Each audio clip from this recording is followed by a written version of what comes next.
Now is the case study question and answer. If you guys have any questions, I'd like to invite all the people who presented the case studies on stage. My question is for Dr. Ayman Haitani, right? Is it right? Hi. When we saw your presentation, there's a video we saw about the teacher in front of students, and they're connecting through Twitter, just giving the answers. So he asks and they answer by Twitter, and he says the answers. So is that normal? It has no advantages, only disadvantages when students are getting used to not to talk and speak, losing the real non-virtual connecting skills. Just imagine yourself presenting this presentation on this chair, blogging or tweeting your presentation. Well, is that normal? Let me ask you, in school, were you the shy type or the outgoing type? What? Please can you repeat? In school, were you the shy type or the outgoing type? Personally, Outgoing. Outgoing. Yeah. In my case, I was pretty shy. And I knew a lot of answers to the questions, but I didn't want to interact because, school is school and it's tough for all of us. And many students go through the same process. And I found with different professors, no matter what material they teach, if they have some form of communication in class, people are, students that are a bit shy, but they want to interact a bit more.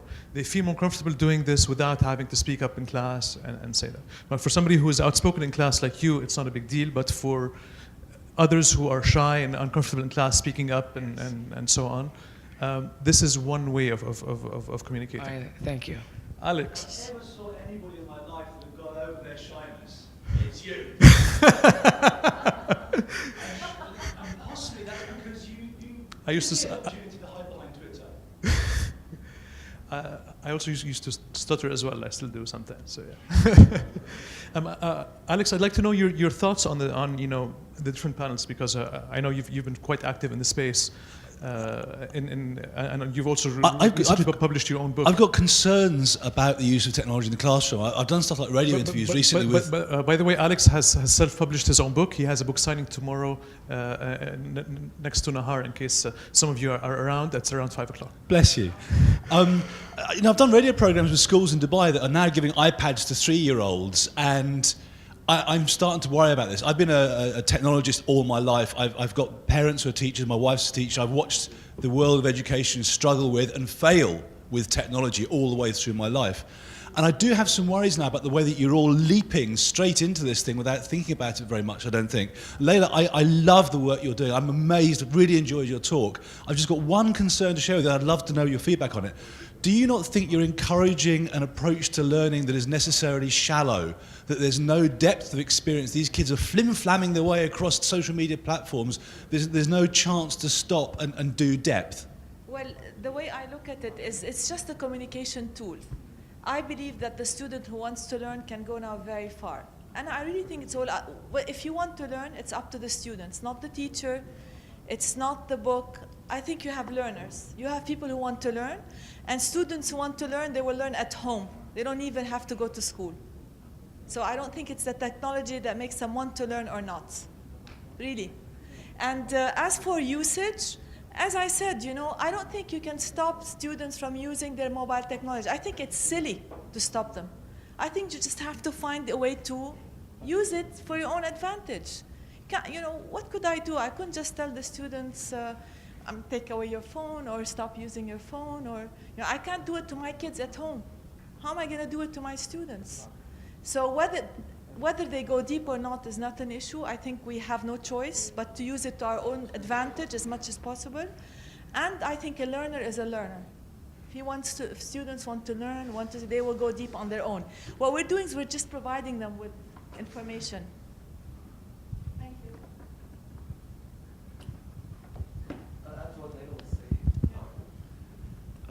Actually, we were seeing students, we at IC developed several policies, and Layla, as a parent, she knows the policies.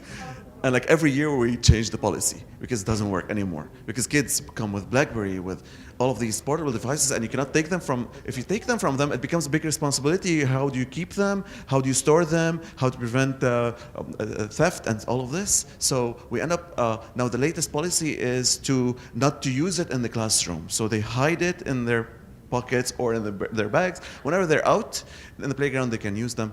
But one major thing, we have to make sure we take all the phones from them before they start any exam. So probably you do the same. Yeah. Yeah.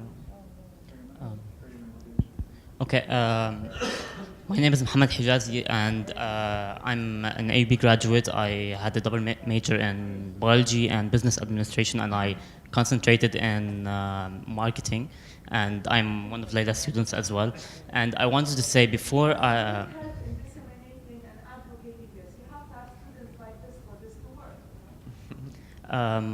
just want to quickly share my experience. Before I'm an AUB student or I'm a marketing student, I can say I'm a student of Twitter, and I'm a student of Wikipedia, and I'm a student of social media. Because out of my 5 years at AUB and 5 years of learning courses, the only courses that I've actually learned from are the courses that were on social media, or the courses that really encouraged me to go on and search for information and learn what I want to learn and not what the teacher is saying. And most of the time I used to go to class and I sleep. And literally, even if I'm interested in the subject and the professor is boring, and most of the time they don't even know what they're talking about. So whenever I took 2 courses with Ms. Layla, marketing communications and social media for business. And both these courses were really incentivizing me to go and learn on my own and read.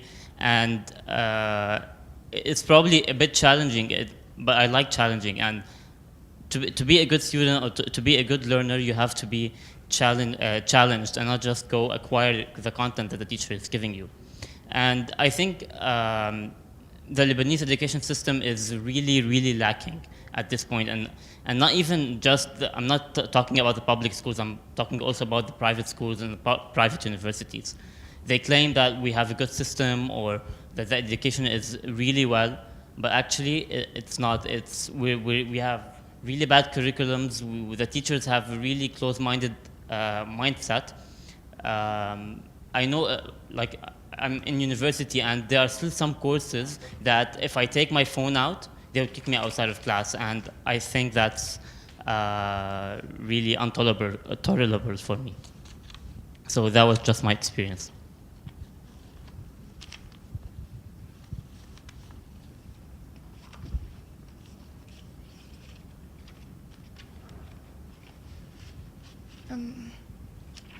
Okay.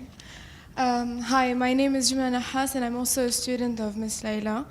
And I just wanted to add one point that Hamad was talking about, is the importance of sharing. And thanks to this new method of teaching, if you're the type, as she said, if you're the type of people who wants to learn, this method enables us to not only look at what the others are thinking about and what the others are posting, but when you want to review for an exam, you always get the chance to see what you have talked to in class. And it's really, since the class goes really fast, this is the best way to know what has been discussed in class, for us to be able to review what has been going on, what has to be discussed. Even the books are outdated, so these examples are more concrete, and in an industry that's moving really fast, this gives us the opportunity to know what's going on right now, and for the exam, we get the chance to give examples of the current situation and the local, what's happening at the moment,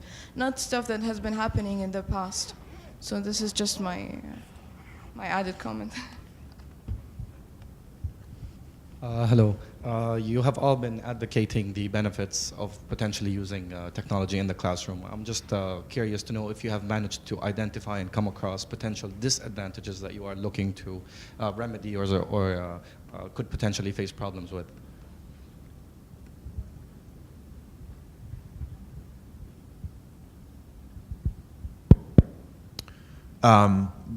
Yeah, I mean, I think at the same time that technology can connect people in amazing ways, it can also isolate them. and that always worries me. My training is as a teacher of English and history, and so I'm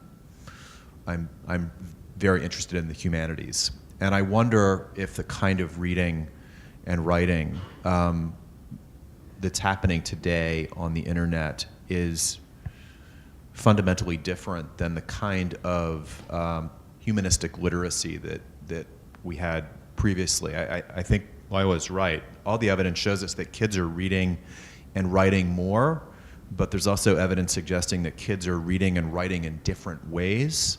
And I think there's both gain there.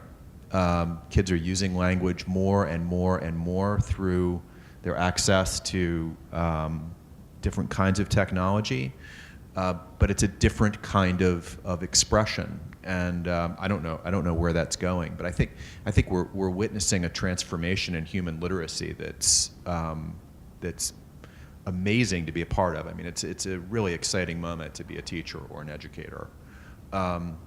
But at the same time, I'm not sure we know where it's going, and many schools are caught between the old technology of the book. And the newer technologies that are available, and it's a massive historical shift, and so I think there's loss and there's gain, and I think we need to be honest about the loss as well.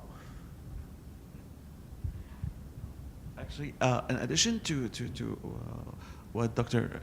Austin was saying, there is, for example, at school, I give you my experience from school dealing with K-12 students. You would encounter sporadically issues of cyberbullying, like stalking, posting pictures that you're not supposed to post, and so on. But that was at the very beginning, and now we're experiencing less and less of these. And the kids are now more into the interaction, social interaction, rather than hurting each other, like what Ayman was describing. They're interested in talking more, exploring more, learning more. They're not, they tried all sort of the bad aspects of the internet, but now they're using it as part of their daily life. Another aspect that is cost. For schools, I don't know, because I manage IT, we always keep on buying and buying and buying, and now recycling is a big issue, and students are never satisfied. Now, if you get, for example, by the moment we ordered the active boards and they arrived, we're using them, and now they want the multi-touch ones. And now the multi-touch ones, we can order them, yes, but there are demos for the 3D ones. And it's unbelievable. When we first bought the boards, they told us they live 10 years in the classroom, and it costs around $5,000. So it's a good investment for 10 years. But later on, the following year, students started, no, we have the old boards, and so on. So it's a big challenge. So we keep on renewing, and it's an endless challenge for the school to keep up with the costs. The same thing, and you all know, the iPads and your phones, your smartphones. Whenever you buy a phone, a couple of days later, you see a new model, faster, double the speed, double the display, and so on. So there are so many challenges. I don't know, Dr. Fawzi. Thank you. All right, thank you, everyone. Okay. I think the real problem is with all those technologies in schools, universities. As I said in my presentation, how do we know? Like, for example, if we take the interactive whiteboards or active boards that are implemented now more and more in our schools in Lebanon.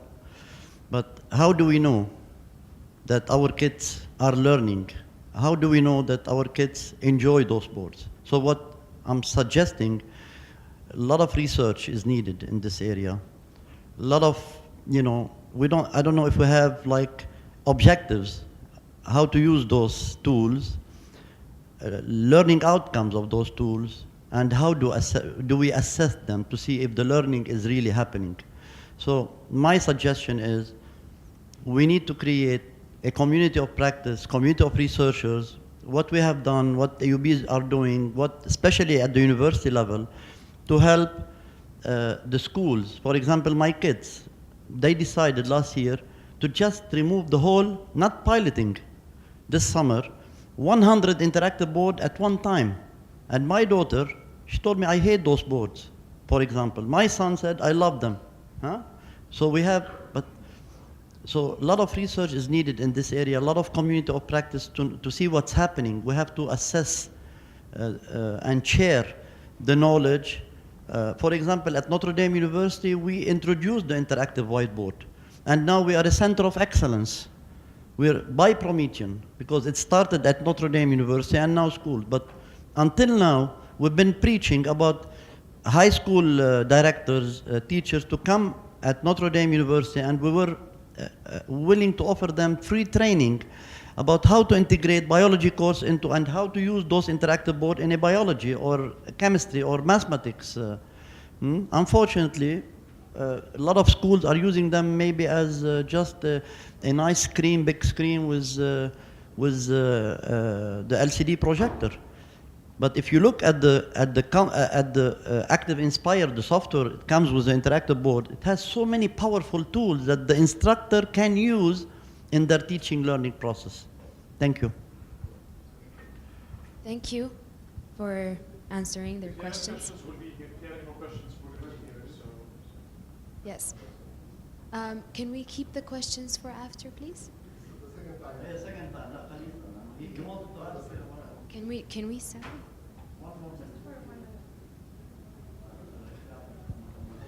Hi, I'm Farouk Itani from Think Media Labs.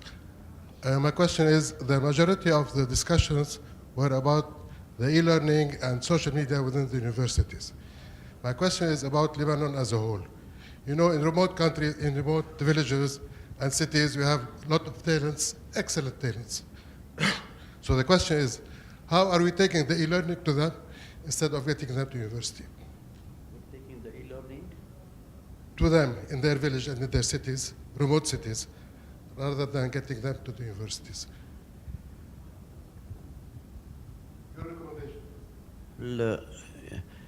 Well, the thing is, again, what I said is that the government has a very important and major role to play in terms of infrastructure, bandwidths. You know, those are all obstacles to for online delivery or e-learning delivery or whatever you want to call it.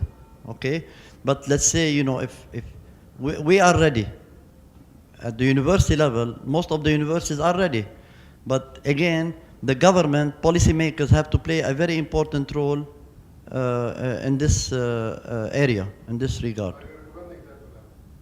Are we? Are you recommending that? Well, actually, what's happening now in Lebanon, I can brief you in 30 seconds. If you go Europe, United States, people are going into this direction, universities, schools, whatever. Unfortunately, in Lebanon, what we are witnessing piecemeal initiatives in different schools, universities.